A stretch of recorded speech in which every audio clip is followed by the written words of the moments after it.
This show is sponsored by the law firm of Tony Kalagarakis and Associates. Sometimes we never get a chance to meet our clients. Wrongful death is not easy for the family. At the Injury Lawyers of Illinois, we focus on what we do best, car and truck accidents. We're very selective with the cases we take on. We understand and approach every case as if it's the only case in the office. We spend so much time on a given file that we relate to that particular client. The ultimate goal is to make the client whole, is to put that client in the same position as they were prior to the accident ever happening. A client has to understand where their case stands. We speak their language. We have individuals in our firm that are fluent in 8 different languages. The client is aware with regards to what's going on in their case at every level. A lot of people out there don't realize that the big insurance companies are not primarily focused on their treatment, their health. We are. After all, it's the client's interests that we have in mind. We know how to start a case, and we know how to end a case with a successful resolution. We have the resources, we have the knowledge, we're local. We've handled thousands of cases regarding car and truck accidents. That's what we do. My name is Tony Kalagarakis, and I'm the managing attorney at the Injury Lawyers of Illinois.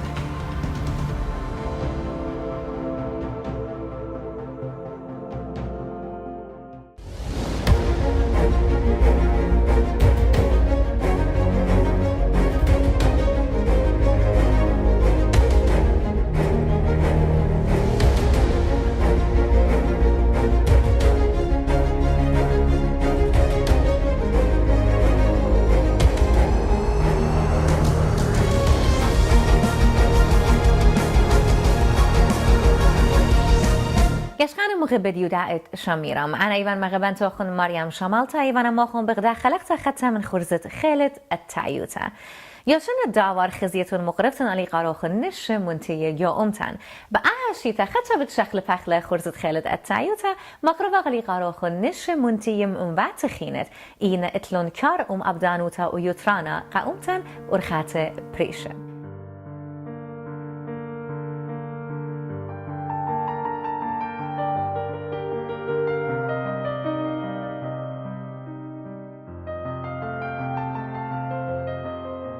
After a distinguished teaching career at the junior high, high school, and junior college levels in San Diego, Dr. Archibeque served for 35 years as director of choral activities at San Jose State University, where she trained hundreds of today's choral conductors, both at the undergraduate and graduate levels. Dr. Charlene Archibeque, one of America's foremost choral conductors and teachers, was the first woman to earn the DMA in choral conducting in 1969 from the University of Colorado. Dr. Archibeque helped put San Jose State University on the world map by winning 7 international choral competitions with the famous San Jose State University choraleers, completing 16 concert tours to Australia, Mexico, and throughout Europe, and conducting in many major music halls. She won prizes for Best Conductor at Spital, Gorizia, and Tallinn international festivals. Dr. Archibeque has presented multiple choir clinics and conductors' workshops throughout the United States, as well as in Australia, England, Canada, China, and most of Europe. Known as one of America's top choral clinicians, she has conducted hundreds of honors choirs in 46 states and 6 provinces of Canada. Active in the American Choral Directors Association, she has presented major interest sessions, served on many panels, and her choirs have performed at 25 state, divisional, and national conventions. She has appeared as artist in residence at major universities. She was the recipient of the Howard Swan Award presented by California ACDA in 2008 and in 2013, the Excellence in Choral Music, presented by the University of Colorado, and most recently made an honorary life member of the National Collegiate Choral Organization. She currently teaches a summer workshop on conducting at San Jose State University every July and conducted and taught at the Delaware Choral Symposium in Aix-en-Provence, France in summer 2017. Known for her knowledge of the choral repertoire and performance practice of all styles, Dr. Archibeque has conducted and prepared over 150 major choral works with orchestras and performs music from all historical periods. Her degrees were earned at the University of Michigan, San Diego State, and the DMA at the University of Colorado. She currently serves on the board of the American Beethoven Society, is a past president and now co-president of the Silicon Valley League of the San Francisco Symphony, and is editor of the Charlene Archibeque Choral Series with Santa Barbara Music Publishers. Dr. Archibeque has recently produced a DVD published by GIA entitled How to Make a Good Choir Sound Great. Dr. Archibeque, welcome to Assyrian Feminine Power on Shamiram Media. It's an honor for us to be here today and to be able to conduct an interview with you. We heard your comprehensive and very, very impressive biography. I would like to talk to you, first of all, about your involvement in the Assyrian community. How did you get involved in Assyrian Arts Institute? It all happened because of my neighbor, Nora, whom you know quite well, I understand. Her cousin was a music major at San Jose State University, where I taught for 35 years. And I was asked to come back in 2010 when they were having a year of search for a new conductor. And I went to several fundraisers for my choir called the Choraliers, and I met Rochelle there, and Rochelle said, I'd like you to meet my cousin, she's your neighbor. And so of course when I found out where she lived in that beautiful mansion, I was eager to meet her, not even realizing that she was Assyrian. I don't think she was just the cousin of Rochelle. And so I had tea with them and we became close friends, and she shared her desire to begin the Assyrian Cultural Institute. And of course it was her dream to have a national Assyrian choir. And it seemed very far-fetched, you know, when I first heard the idea. But as she is a very convincing woman, we realized that this was not an idle dream of hers. It was something that she wanted to make happen. Mm-hmm. And of course she asked me if I would be willing to organize such a choir and conduct it. Well, at the time, I was not free enough to do all of the grunt work that it takes to put together a new choral group. And so as it all developed and we found some Assyrian singers, then my husband had recently passed away, and she asked me if I would rehearse and conduct the first concert of the Assyrian women. How was your experience conducting that? Well, it was an amazing experience because, of course, we couldn't find enough men who could read music, so Lena Shanakis, who is my friend, decided that it would be good to have an Assyrian women's choir, which was a smart move for her. And we wished that we had more singers to start with, but it's very hard to find vocally trained musicians who are also Assyrian, yes, mm-hmm. or Assyrian women who are also trained singers. So the interesting thing about it was that the women came from various places and had never sung together. Not only did they come from Europe and Canada and America, but they also had very different vocal backgrounds. For example, one was trained in the Eastern European way, which is a very nasal sound, very different manner of vocal production. Several of them are more or less pop singers and sing, you know, in a more relaxed style. Several of them are well-trained operatic type voices, but putting all of these different backgrounds together in such a short time was quite a challenge, I can tell you. It didn't happen instantly, and of course it's something that we will continue to work on as the women learn other repertoire, work together, is to try to find a sound that is unified and that is beautiful and still in a strong classical choral tradition. Mm-hmm. What did you discover about the Assyrian culture while you were working with these women and with Nora? Well, like any other small Christian group, and one that has had the background and problems of the Assyrians, where they've almost been exterminated, what I discovered, of course, is the pride in their culture. Their knowledge of their own historical background and their willingness to share it with others, and to make sure that people understand the difference between Syria and Assyria, and the difference between the religions of the Assyrian people. I also found them to be very, very friendly and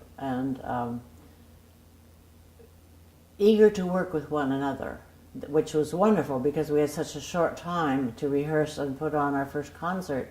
The girls were very understanding of each other, even though they didn't know each other before they came together. They were very warm and accepting of my leadership, and they worked together fantastically. I mean, you are a female conductor. We don't hear that oftentimes. And I'm sure when you started this passion, there were not that many female conductors. How have you handled this male-dominated field of a profession? It's interesting because, of course, there have been times when it has been difficult being a woman. When I first auditioned for the job at San Jose State, several people on the committee to choose the new director said, "We don't think a woman can handle this job." It is very demanding, there's no doubt about it. At the collegiate level, there are a lot of performances, a lot of travel involved, a lot of nighttime engagements, a lot of extra rehearsals, and of course I was raising my daughter at the time, and I'm afraid that she took some of the brunt of it because I was often traveling and guest conducting in different states and different countries, so she was often left alone at home.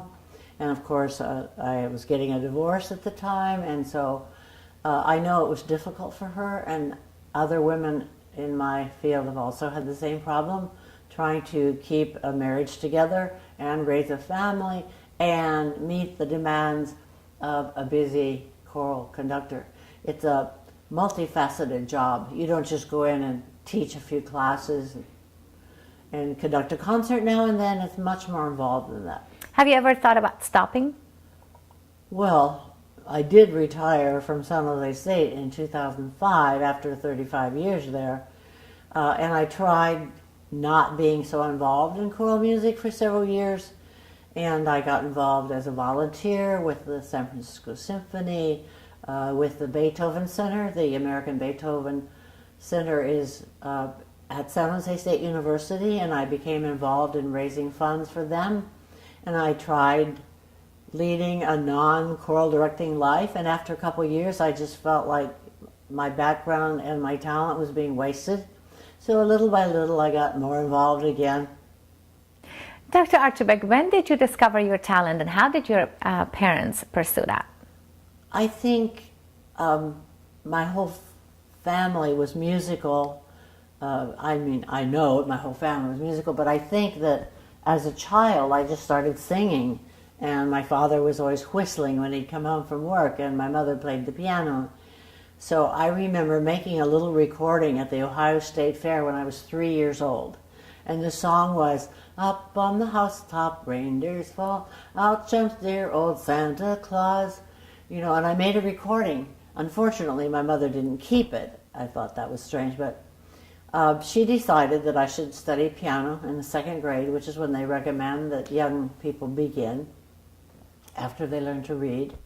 And so she bought a piano and moved it into our second living room. And I remember I cried because I said, "Mother, how will I ever know the difference between the black notes and the white notes?" But of course I learned very quickly, and obviously I had some talent for the piano. And then in the fourth grade, of school, they offered you an orchestral instrument, and I chose the violin because my aunt was a very fine violinist. In fact, two of my father's sisters were featured on early radio in Chicago, one on the piano, one on the violin. So when I went to college, I needed a non-keyboard instrument to major in, to be a double major, instrumental and vocal, at the University of Michigan. So I took the violin out of the case and majored in violin for 3 years. If Dr. Archibeque wouldn't have followed her passion, would she be happy today? Probably not, because I can't imagine another career that is so all demanding, all consuming. As I told friends, the best thing about being retired is that I could think about something else besides the next rehearsal, because I would find that even in the shower, brushing my teeth, I'm planning the next rehearsal and what I'm going to say to my singers and what music I'm going to be doing. And so at one time I did consider going into medicine as a career. Later, I'm sure that's just as consuming if you want it to be, but no, I can't imagine anything that would have made me as happy as living my life in music. Dr. Archibeque, you have conducted over 100, maybe hundreds of concerts. Can you share some of the highlights with us? Every concert is a highlight. It's a turn-on. There's a rush that happens when you are making music live that you don't find anywhere else. So every concert is a high. But of course, certain concerts stand out. And before we began this interview, you asked me if there were certain concerts that I remember conducting that are very special. And of course, several of the competitions that we were in Europe were really high points. I remember one in your native Holland where the choir was unbelievably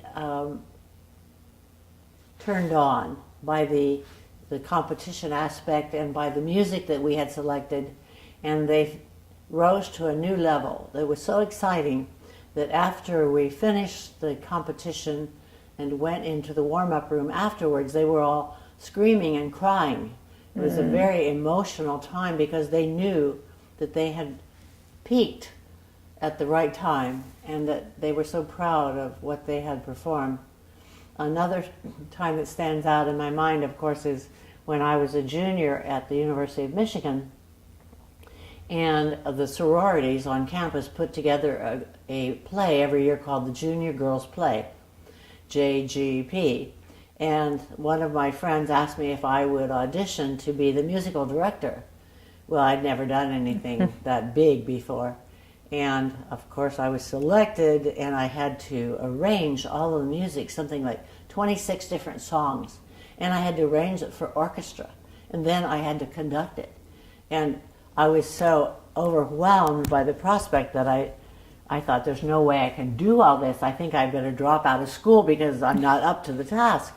Well, when I went into the practice room and started working on the music at my piano, it started to fall into place, and little by little it all came together, and I actually conducted the Junior Girls Play at the University of Michigan. So it was all women in the cast and all women in the orchestra. So that was a high point, and the first time that I was involved in an all-women's thing, which is kind of interesting. Mm-hmm. Dr. Archibeque graduated in 1969 as the first female from University of Colorado with a degree of Doctors of Musical Arts in Choral Conducting. How do you think that has influenced other females to follow your path? I know that it has a strong effect because many women have told me and written in various articles for our journals that they were influenced because until they sang under my direction, they didn't know that a woman could be a choral director, because all they had known in church and high school was a man conductor. And so many women told me that it was after they worked with me that they decided that they wanted to pursue a career in choral conducting.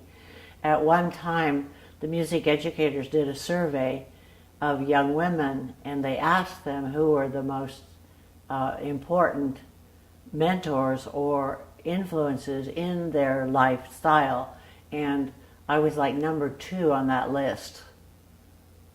So I know that I've had a strong impact. That's an excellent accomplishment. Speaking of mentor and perhaps role models, did you have any mentors and role models? In those days, we didn't call them mentors, of course, but they were models of what I wanted to be.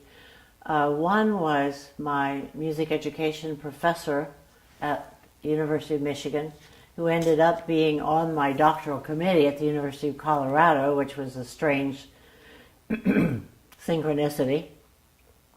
Also, there were several women who were the head of the music education program, one at Oberlin, where I began my freshman year of college. Rosemarie Grenzer was her name, I remember. She was a very powerful, strong woman. And then the head of the music education program at the University of Michigan, where I matriculated, was Marguerite Hood, also a tall, thin woman. I used to be thin. And I was also 6 feet at the time. So I had these 2 strong women at the university level that set an example for me. And then Sally Mansour, who, as I think about it, must have been Assyrian. As I look back, yes, she died in the last 10 years sometime in Atlanta, but I stayed in touch with her for a long time. She had a very vibrant personality. And I think being a very tall woman at the time that I was in school, I was one of the 3 tallest women on the campus in Ann Arbor. I was a little bit, I wouldn't say shy, but I think my personality had not really developed to its fullest. And Sally was such a flamboyant, kind of crazy woman. And I just thought, I want to be like her. So I think those women had a strong effect on me, yes. My show is dedicated to Assyrian women empowerment. I want the story of accomplished women, mainly so far have been Assyrian accomplished women, but I want to get involved more non-Assyrian accomplished women like yourself to be an example for women in my community. Why do you believe that women empowerment is important for our society? Well, first of all, I think that women do think differently from men. And you probably remember the book, Women Are From Venus, Men Are From Mars.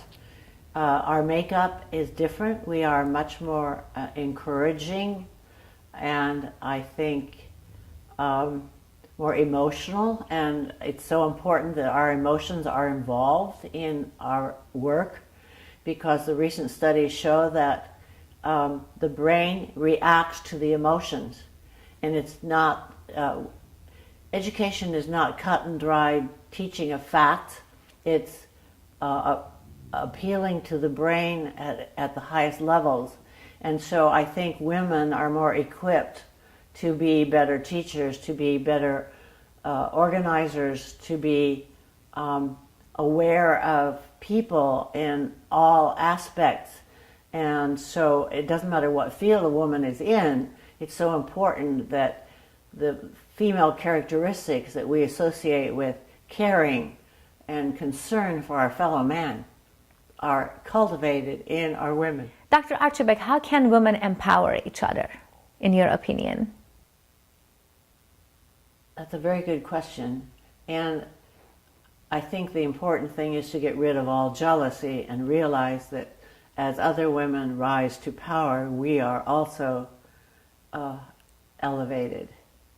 And that, to me, nothing is more important than encouraging young women in whatever field they want to be in. So that my goal has always been to try to make my students the best that they possibly can be. Mm-hmm. That's an excellent answer. I absolutely agree. That's the best way we can empower each other as women. Dr. Archibeque, as I mentioned, I want your story to be an example for other women to pursue their passion. What message do you have for other women who are watching right now and they have the passion of becoming a choral conductor or passion for music in general? What is your message to them? First of all, don't be afraid. obviously it's so important that you do what you feel you must, that you must follow your heart.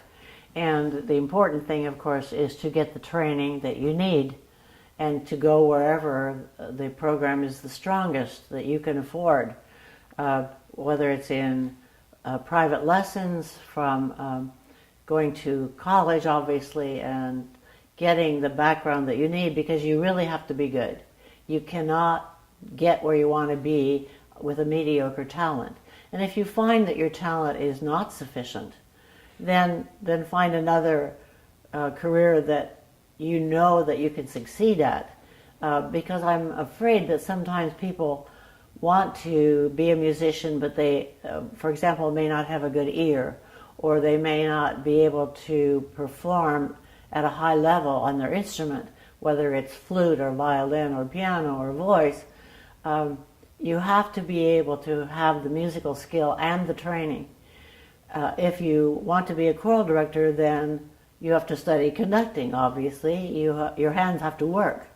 So get the best training you can and then see where it leads you, you know. Will we be seeing more of your work through Assyrian Arts Institute in the coming months or years? I certainly hope so. We are already planning another Christmas program next year, and I hope that Nora will have her Christmas at the Mansion, where we can show off the beautiful Assyrian women. And by the way, they are beautiful, just like yourself. Everybody commented, especially when they wear the headgear and the coins and the fancy jewelry. They just are so striking that many people commented about how beautiful the women were, not only their voices, but their natural beauty. And we hope to be able to learn some new Christmas music and bring in more trained Assyrian women and eventually Assyrian men.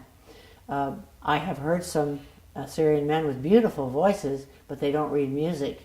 So we will be on the lookout for trained musicians of both sexes. That's wonderful. Thank you, Dr. Archibeque, for welcoming us into your home. On behalf of Shamiram Media, I thank you for being a part of my Women Empowerment TV show, Assyrian Feminine Power. And we are actually looking forward to see more of your work via Assyrian Arts Institute in our community. Thank you again. Thank you so much. It's been a pleasure. كشخانة مغيبة يوداعت شاميران بطيان المنتا من خند ويلوخن أمي خجاخي تا يوداعت بغتا من خرزة خالد التايوتا بمس آيوتا يوداعت شاميران إن إيتن نشخينت بايتن خزيتن لنجو خرزة خالد التايوتا رواب خديان شامان من نوخن شارون إيميل على maryam@shamirammedia.com ينت بوقن بيان جو فيسبوك بيجن هل دو خرزة خينة بتشاغ نوخن شانا